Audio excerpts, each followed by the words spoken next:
इस गिद्ध की बातें जो भी सुनता है वो धनवान हो जाता है। धनवान होना है, इस गिद्ध की बातें जरूर सुने। गरीबी चुटकियों में दूर हो जाएगी। इसलिए आप सभी लोग वीडियो को पूरा देखें। एक गिद्ध ने बताया कि अगर सुख से रहना चाहते हो तो ये 4 चीजें अपने घर में कभी खत्म मत होने देना। मित्रों, ये उन दिनों की बात है जब कैलाश पर्वत की शीतल चोटी पर भगवान शिव ध्यान मग्न बैठे थे। वातावरण शांत था। हिम की सफेद चादर जैसे किसी दिव्य रहस्य को समेटे हुए फैलती जा रही थी। लेकिन उसी पवित्र शांत माहौल में शिवजी ने देखा कि माता पार्वती के चेहरे पर हल्की चिंता की लकीरें दौड़ रही हैं। उनकी आंखों में वो अनकही पीड़ा थी जिसे केवल एक पति ही पहचान सकता है, और वो भी स्वयं महादेव जो इस सृष्टि के भावों को भी पढ़ लेते हैं। शिवजी ने अपनी गहरी और करुणा से भरी दृष्टि पार्वती जी पर डाली और मधुर स्वर में बोले, हे देवी पार्वती, क्या बात है? आप किसी बात को लेकर चिंतित जान पड़ रही हैं। आखिर आपकी इस चिंता के पीछे का कारण क्या है? जरा हमें भी बताइए। भगवान भोलेनाथ ने ये कहते समय अपनी करुणा से भरी दृष्टि माता पार्वती पर डाली, मानो उनके मन की हर हलचल को समझना चाहते हों। उस शांत वातावरण में भी माता के चेहरे पर उभरती व्याकुलता शिवजी के हृदय को स्पर्श कर रही थी। तब भगवान भोलेनाथ की ऐसी बातों को सुनने के बाद माता पार्वती जी धीरे से अपना सिर उठाती हैं। उनकी आंखों में हल्की नमी और मन में छिपी चिंता स्पष्ट झलकती है, जैसे वे बहुत देर से किसी बात को हृदय में दबाए बैठी हों। वे गहरी सांस लेकर धीरे संयमित स्वर में कहती हैं, हे प्रभु, आप तो सर्वज्ञ हैं। आपको तो सब पता होता है। अच्छे और बुरे में आप सहज ही परख कर सकते हैं। परंतु हे प्रभु, मनुष्य अपने घर से वे कौन सी चीजें हैं जिनका त्याग कर देता है तो उसके घर पर गरीबी आ जाती है? कौन सी ऐसी वस्तुएं हैं जिनका परित्याग कर देने से मनुष्य निर्धन और दुखी हो जाता है? यही बात मेरे मन में बार बार उठ रही है और इसी कारण से मेरा हृदय विचलित हो रहा है। माता पार्वती के शब्दों में एक गहरी चिंता थी, जैसे वे युगों से चले आ रहे किसी रहस्य का समाधान चाहती हों।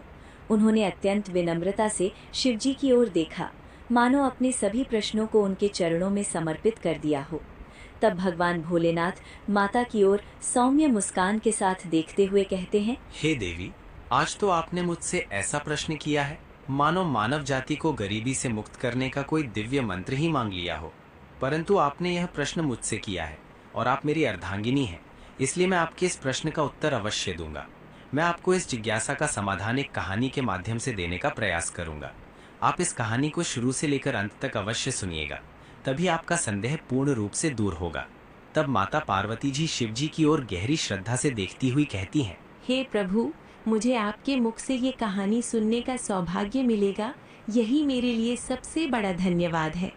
जहाँ आपके मुख से ऐसे ज्ञान का प्रकाश प्रकट होगा, वहाँ मैं इस कथा को पूरा अवश्य सुनूंगी।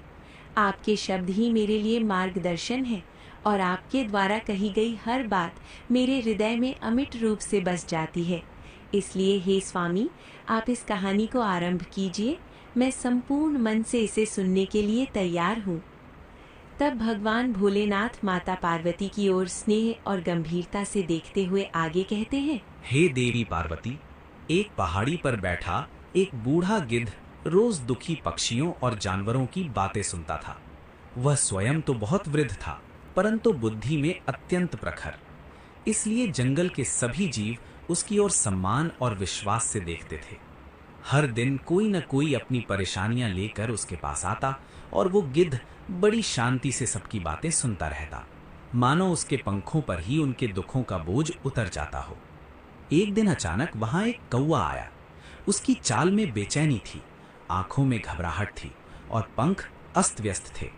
वो बूढ़े गिद्ध के पास आकर जमीन पर बैठ गया और भारी सांस लेते हुए कहने लगा, गुरुदेव, इंसान इतना दुखी क्यों रहता है? कौन सी चीजें घर में रखने से आदमी सुख से रह सकता है? कौवे ने कांपती हुई आवाज में ये प्रश्न पूछा, जैसे वो बहुत दिनों से इस उत्तर की तलाश में भटक रहा हो। तब बूढ़ा गिद्ध उसे ध्यान से देखकर हल्के से मुस्कुराया। उसकी मुस्कान में करुणा भी थी और अनुभव का भार भी। पंखों को समेटकर वो थोड़ा आगे झुका और धीमे गहरे स्वर में बोला, बेटा कौवे, घर बड़ा हो या छोटा, सुख हमेशा 4 चीजों से बनता है। अगर ये 4 चीजें घर से खत्म हो जाएं, तो महल भी नरक बन जाता है। मैं तुम्हें बताता हूँ कि वे 4 चीजें कौन सी हैं। आदमी अगर इन 4 चीजों को संभाल कर रख ले तो उसे भगवान भी दुख देने से पहले 10 बार सोचते हैं। तो चलो, इस संबंध में मैं तुम्हें एक कहानी सुनाता हूँ। एक ऐसी कहानी जो बताती है कि सुखी रहने के लिए कौन सी 4 चीजों को अपने घर में रखना बहुत आवश्यक है। सुनो। बहुत समय पहले एक छोटा सा गांव था। उस गांव में एक ब्राह्मण का परिवार रहता था। घर में ब्राह्मण, उसकी पत्नी और उसकी 2 छोटी छोटी बेटियां थीं, एक बड़ी और एक बिल्कुल नन्ही। ब्राह्मण गरीब तो था ही, पर उनका सबसे बड़ा दुख कुछ और था। घर का मुखिया यानी वो ब्राह्मण अत्यंत बड़ा पेटू था। उसे हर समय कुछ न कुछ खास खाने की इच्छा बनी रहती थी। सुबह उठते ही वो खाने का नाम ले लेता, दोपहर होते ही कुछ चटपटा खाने की जिद करता और रात को सोने से पहले भी कुछ मीठा या गर्मा गर्म खाने का मन बना लेता। ब्राह्मण की पत्नी दिन रात काम करती रहती थी। जितना थोड़ा बहुत अनाज, दाल या सब्जी घर में होता था, उसी से वो किसी तरह परिवार का पेट भरती थी। लेकिन ब्राह्मण को हमेशा लगता था कि घर में कुछ स्वादिष्ट बनना चाहिए, कुछ अलग, कुछ मजेदार। पत्नी कितनी ही बार उसे समझाती कि घर की हालत ऐसी नहीं है कि हर रोज कुछ नया पकाया जाए, परंतु ब्राह्मण की समझ में कुछ नहीं आता था। उसका लालच उसके विवेक पर भारी पड़ जाता था। एक दिन शाम को ब्राह्मण को अचानक पीठा खाने की जोरदार इच्छा हुई। पीठा यानी आटे की लोई में पिसी हुई दाल भरकर बनाई जाने वाली वो विशेष चीज जिसका स्वाद सुनते ही उसके मन में लालच उमड़ आया। वो घर की चौखट पर खड़ा हुआ और जोर से बोला, अरे सुनो भाग्यवान, मुझे आज पीठा खाना है और वो भी बहुत अच्छा सा गरम गरम।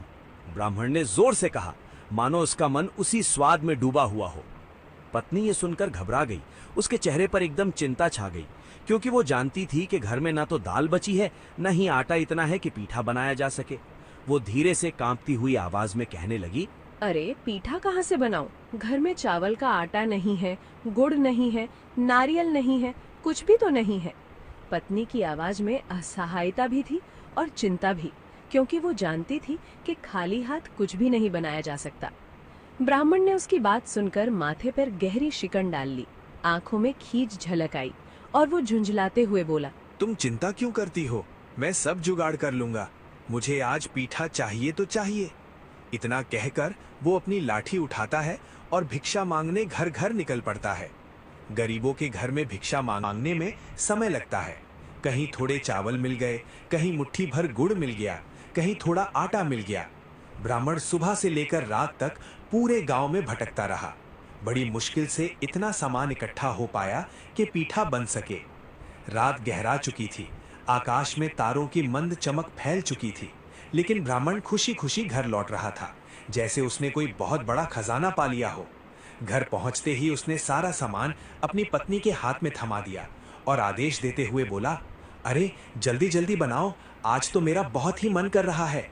पत्नी मन ही मन परेशान थी। उसने सोचा, इतनी देर रात को मैं इन्हें पीठा बनाकर कैसे दूं? ऊपर से ये पेटू आदमी हर पीठा गिनता भी रहेगा। पत्नी मन ही मन यही सोचती रही, पर कुछ कह न सकी। वो रसोई में लग गई। चूल्हा जलाया, आटा गूंथा, गुड़ उबाला, नारियल मिलाया और पीठा बनाने में जुट गई। उधर ब्राह्मण जरा भी चैन से नहीं बैठा। वो ठीक रसोई के बाहर बैठकर जासूस की तरह हर पीठा गिनने लगा। उसके हाथ में रस्सी का एक मोटा सा टुकड़ा था। जितना पीठा बनता वो उस रस्सी में एक एक करके गांठ लगाता जाता, ताकि एक भी कम न रह जाए। उसकी हरकत देखकर ऐसा लगता था मानो ये पीठा नहीं, सोने की ईंटें बन रही हों। रात का गहरा सन्नाटा था। इसी बीच बड़ी बेटी की नींद खुल गई। वो हौले से उठी और धीमे कदमों से माँ के पास आकर बोली, माँ, मुझे भी एक पीठा दे दो, मेरा बहुत मन कर रहा है पीठा खाने का। बड़ी बेटी ने भोलेपन से कहा। उसकी आंखों में मासूमियत और इच्छा दोनों साफ झलक रही थी। ये सुनते ही माँ डर गई। उसका दिल जोर से धक धक करने लगा, क्योंकि वो जानती थी कि बाहर बैठा ब्राह्मण एक एक पीठा गिन रहा है। एक भी कम हुआ तो घर में बड़ा झगड़ा खड़ा हो जाएगा, इसलिए वो जल्दी से अपनी बेटी को पास खींचकर धीरे से कहने लगी, नहीं बेटी, ये तुम्हारे लिए नहीं है। अगर तुमने खा लिया ना तो तुम्हारे पिता तुम्हें जंगल में छोड़ आएंगे। माँ ने घबराहट में ये बात कह दी ताकि बच्ची पीठा न मांगे। बड़ी बेटी को ये बात मजाक जैसी लगी। वो मासूम मुस्कान के साथ बोली, अरे माँ, छोड़ने दो जंगल में, मुझे तो सिर्फ पीठा चाहिए। बड़ी बेटी ने हंसते हुए कहा, जैसे उसे माँ की बात कोई डरावनी नहीं लगी हो। उसके लिए तो उस समय दुनिया की सबसे बड़ी खुशी बस एक गरम गरम पीठा खाना ही थी। माँ की मजबूरी बढ़ गई, उसका गला सूख गया, आवाज़ लड़खड़ाने लगी। वो बेटी को अपनी ओर खींचकर धीमे कांपते हुए स्वर में बोली, ठीक है बेटी, ले लो, लेकिन किसी से कहना मत। माँ ने घबराहट में इधर उधर देखा और फिर बड़ी बेटी को एक पीठा चुपचाप थमा दिया। बेटी की आंखों में चमक आ गई। वो पीठा खाकर खुशी खुशी अपने बिस्तर पर जाकर सो गई, मानो उसे दुनिया की सबसे बड़ी मिठाई मिल गई हो। कुछ देर बाद छोटी बेटी की भी नींद खुल जाती है। वो भी धीरे धीरे माँ के पास आती है, आंखें मलते हुए चूल्हे की ओर देखती है जहाँ पीठे की खुशबू फैल रही थी। वो मासूमियत से माँ का हाथ पकड़कर बोली, मेरे लिए भी एक पीठा दो। छोटी बेटी ने भोले स्वर में कहा। उसकी आंखों में वही मासूम लालसा थी जो कुछ देर पहले बड़ी बेटी की आंखों में थी। माँ ये सुनकर फिर डर गई। उसका दिल एक बार फिर जैसे बैठ गया। बाहर ब्राह्मण हर पीठा गिन रहा था और एक भी कम होने पर क्या हो सकता है वो अच्छी तरह जानती थी। इसलिए उसने वही बात दोबारा दोहराई। आवाज पहले से भी अधिक कांप रही थी। उसने कहा, नहीं बेटी, तुम पीठा खाओगी तो तुम्हारे पिता तुम्हें जंगल में छोड़ आएंगे। माँ ने घबराहट में वही बात दोहरा दी ताकि बच्ची जिद न करे। छोटी बेटी ने ये सुनकर अपनी मासूम आंखें बड़ी बड़ी करके फैलाईं, जैसे उसे पहली बार कोई डरावनी बात सुनने को मिली हो। वो हैरानी और डर के मिश्रण वाले स्वर में बोली, तो छोड़ने दो, मुझे मिल गई हो। माँ जानती थी कि दोनों बच्चियां बहुत छोटी थीं। उन्हें ये समझ नहीं थी कि पीठा खाने से कौन कौन सी मुसीबतें आ सकती हैं। पर वो माँ भी क्या करती। डर, मजबूरी और बेटियों के मासूम चेहरों के बीच उसका दिल टूट चुका था। उधर ब्राह्मण रात भर पीठा गिनता रहा, रस्सी की गांठें कसता रहा। हर बार कोई पीठा बनता, वो अपने अंदाज से उसे गिनता और गांठ लगा देता, मानो कोई बहुमूल्य खजाना सुरक्षित कर रहा हो। जैसे ही सारे पीठे बनकर तैयार हुए, ब्राह्मण ने पूरी रस्सी खोलकर एक एक गांठ की गिनती की। लेकिन गिनती पूरी होते ही उसका चेहरा बदल गया। उसमें 2 पीठे कम निकले। बस फिर क्या था, वो आग बबूला हो उठा। अरे 2 पीठे कहाँ गए? ये जरूर तुमने चोरी छिपे लड़कियों को खिला दिए होंगे। तुम समझती हो ना, ये दोनों लड़कियां एक दिन मेरी जान ले लेंगी। ब्राह्मण क्रोध में कांप रहा था। पत्नी डर से सहम गई। उसका चेहरा पीला पड़ गया, हाथ कांपने लगे और शर्म से उसका सिर झुक गया। दोस्तों, ये एक छोटी सी गलती थी, एक माँ का डर, एक माँ की मजबूरी, जो आगे चलकर इतनी बड़ी घटना बन जाएगी ये उसने सोचा भी नहीं था। रात भर पीठा गिनते गिनते और 2 पीठे कम पाए जाने के बाद ब्राह्मण का क्रोध आसमान छूने लगा। वो वैसे ही पेटू था, ऊपर से गुस्सैल भी। उसे लग रहा था जैसे किसी ने उसकी सबसे बहुमूल्य संपत्ति चुरा ली हो। पत्नी डर के मारे कुछ कह ही नहीं पाई। वो जानती थी कि ये आदमी गुस्से में क्या क्या कर सकता है, इसका अंदाजा किसी को नहीं। धीरे धीरे सुबह होने लगी। सूरज की हल्की लालिमा आसमान में फैल रही थी, पर ब्राह्मण के चेहरे पर लालिमा भी ज्यादा थी। गुस्से से भरा हुआ, जिद से तैश में डूबा हुआ। उसे पूरी रात यही बात खाती रही कि उसकी अपनी बेटियों ने उसके पीठों में सेंध मारी है। वो मन ही मन सोचता रहा, अगर अभी नहीं संभाला तो ये लड़कियां आगे जाकर बहुत बड़ी मुसीबत बनेंगी। अगली सुबह वो उठते ही दोनों बेटियों को पास बुलाता है। दोनों बहनें मासूम थीं, खेल कूद में पली बढ़ी, भोली, निश्चल। उन्हें जरा भी अंदाजा नहीं था कि उनके पिता के मन में कैसी कठोर योजना पनप रही है। ब्राह्मण ने मीठे स्वर में कहा, बेटियों, चलो आज तुम्हें तुम्हारी बुआ के घर ले चलता हूं, वहां तुम्हें बहुत मजा आएगा। बड़ी और छोटी बेटी दोनों आश्चर्य से एक दूसरे को देखती हैं। उन्होंने तो कभी बुआ का नाम भी नहीं सुना था। बड़ी बेटी ने मासूमियत से पूछा, हमारी कोई बुआ भी है? माँ ने तो हमें कभी बताया ही नहीं। बड़ी बेटी ने आश्चर्य भरी आंखों से पूछा, जैसे उसे कोई नया रहस्य पता चल रहा हो। तब ब्राह्मण ने तेज लेकिन बनावटी मीठे स्वर में जवाब दिया, अरे, तुम्हें अभी तक नहीं बताया? अब चलो, आज तुम्हें उनके घर घुमाने ले चलता हूँ, तैयार हो जाओ। ब्राह्मण ने मीठे स्वर में कहा। दोनों बच्चियां बेहद खुश हो गईं। वे पहले कभी कहीं नहीं गई थीं। उनके मन में खुशी की लहर दौड़ पड़ी। वे झटपट तैयार हो गईं। नई उम्मीद, नया उत्साह और दुनिया देखने का सपना उनके मासूम दिलों में भर गया। माँ ने जब ये सब सुना तो उसके पैरों तले जमीन खिसक गई। उसके चेहरे का रंग उड़ गया। उसे साफ साफ समझ में आ गया कि कुछ अनर्थ होने वाला है। उसकी आंखों से आंसू टपकने लगे, पर फिर भी वो पति के सामने कुछ कहने की हिम्मत ना जुटा सकी। उसके स्वर गले में ही अटक गए। ब्राह्मण दोनों बेटियों को लेकर घर से निकल पड़ा। रास्ते भर वे खेत खलिहान देखते चलते रहे। दोनों बहनें मासूम मन से सोचती रहीं कि आज एक नया घर देखने को मिलेगा, नई नई बुआ से मिलने का अवसर मिलेगा। उनके दिलों में उत्साह का समंदर उमड़ रहा था। मित्रों, रास्ता लंबा होता गया, लेकिन दोनों बच्चियों को लगा कि शायद बुआ का घर बहुत दूर किसी दूसरे गांव में होगा, इसलिए चलना पड़ रहा है। ब्राह्मण उन्हें गांव-गांव, पगडंडियों, नदियों और खेतों से होते हुए आगे बढ़ाता रहा। सूरज चढ़ता गया, फिर ढलने लगा। दोनों बेटियां थकान और जिज्ञासा से भरकर कभी-कभी पूछती, पिताजी, अभी कितना दूर और है बुआ का घर? दोनों बेटियां थककर मासूमियत से एक ही सवाल बार बार पूछती रहीं। उनकी आंखों में उम्मीद की चमक थी, पैरों में थकान उतरती जा रही थी और मन में ये अटूट विश्वास था कि उनके पिता उन्हें सच में किसी नई जगह, किसी नए रिश्तेदार के घर ले जा रहे हैं। ब्राह्मण हर बार वही एक बात कहता, बस बिटिया, थोड़ी ही दूर है, चलो अभी पहुंच जाएंगे। ब्राह्मण हर बार यही कहकर उन्हें आगे बढ़ाता रहा। शाम ढलते ढलते मित्रों वे एक घने जंगल में पहुंच गए। चारों ओर ऊंचे ऊंचे पेड़ खड़े थे, मानो आकाश को छू रहे हों। जंगली आवाजें सुनाई दे रही थीं, कहीं दूर उल्लू की हूट, कहीं पत्तों की सरसराहट, कहीं हवा की सिसकारी। अंधेरा धीरे धीरे पूरे जंगल में फैलता जा रहा था और वातावरण भयावह सा हो गया था। तभी बड़ी बहन ने घबराकर अपने पिताजी ओर देखा और मासूम स्वर में कहती है, पिताजी, यहाँ तो कोई घर नहीं दिखता, बुआ का घर कहाँ है? बड़ी बहन ने डर और हैरानी से चारों ओर देखते हुए पूछा। घने जंगल का सन्नाटा उसके दिल की धड़कनें तेज कर रहा था।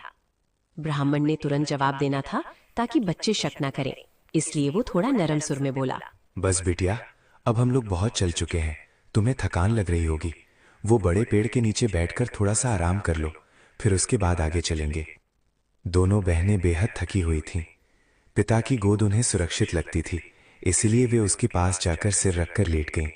थोड़ी ही देर में उनकी आंखें भारी होने लगीं और वे गहरी नींद में चली गईं। उधर ब्राह्मण का पूरा प्लान उसके दिमाग में साफ साफ तैयार था। वो बस इसी मौके की तलाश में था। जब ये दोनों मासूम बच्चियां गहरी नींद में हो जाएं, तब वो उन्हें यहीं छोड़कर भाग निकले। धीरे धीरे उसने दोनों बच्चियों को गोद से हटाए और पास ही पड़ी 2 ईंटों को सावधानी से उनके सिर के नीचे सरका दिया, ताकि जब वे जागें तो उन्हें लगे कि वे अब भी पिता की गोद में ही सो रही हैं। इसके बाद उसने अपनी जेब से लाल रंग की एक छोटी सी शीशी निकाली। उसने वो लाल द्रव्य आसपास की जमीन पर छिड़क दिया, ताकि जब लड़कियां जागें तो उन्हें लगे कि कोई जंगली जानवर आया था और उनके पिता को उठा ले गया है। उनकी मासूम समझ पर भरोसा करके वो अपनी नीच योजना पूरी कर रहा था। ये सब करने के बाद ब्राह्मण जल्दी जल्दी कदम बढ़ाता हुआ जंगल से बाहर निकलने लगा। हवा भी जैसे उसकी बदनीयती की गवाही दे रही थी। पेड़ों की सरसराहट उसके झूठ और क्रूरता को उजागर कर रही थी। उसे एक बार